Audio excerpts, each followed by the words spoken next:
Hi, everyone. Welcome to the 700 Club. The epidemic of school shootings has parents demanding action to keep their children safe. School security has become a $3 billion a year industry, with much of that cost invested in high-tech equipment. Experts say the money would be better spent on training staff and students to recognize and respond to threats. National security correspondent Caitlyn Burke explains. School security has grown to a $3 billion industry, with investments from video surveillance technology to bulletproof doors and electronic locks.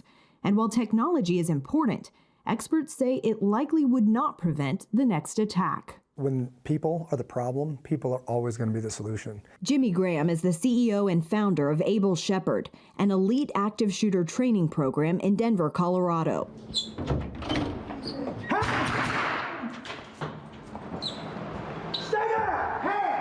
Graham says it's people knowing exactly what to do in an emergency that saves lives. So I'll walk into an institution and I'll say, can I talk to this lady right here? And I say, ma'am, what would you do if you heard gunshots? She says, I don't know. I said, well, that's where we need to start. Drawing on his background as a Navy SEAL and involvement with the CIA's Global Response Staff, Graham developed DEFEND.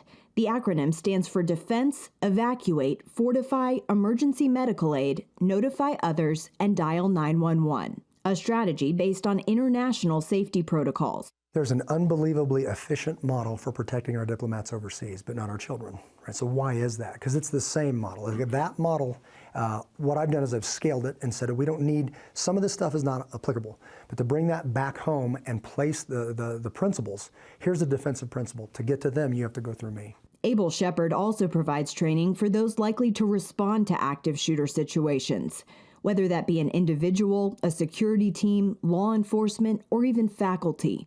The training is reality-based, allowing those who go through it to experience live scenarios.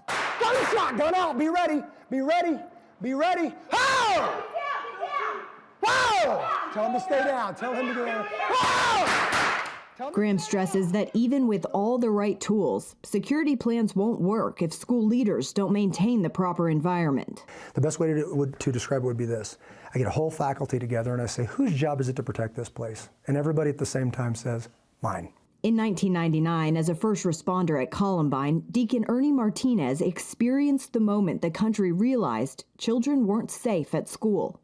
The big wake-up call was twofold, I think. Number one is their evil does exist without any reasons for it, right? And number two is it woke us up to, as not only a law enforcement community, but as a community as a whole, that everybody should participate in. Martinez, now retired after 40 years in law enforcement, is the director of deacons for the Archdiocese of Denver.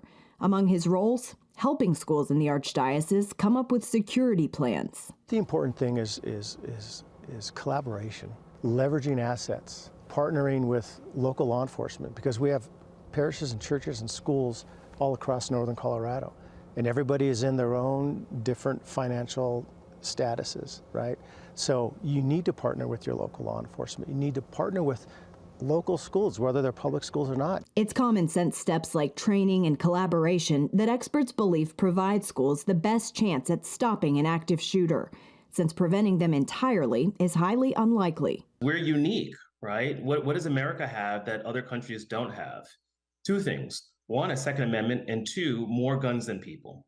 By most accounts, there's over 450 million guns for just over 300 million people. Back in 2016, research from Johns Hopkins University found even the highest priced technology did nothing to help stop mass shootings. Researchers writing, quote, "There is no universal school safety solution. No one technology will solve all school safety and security issues.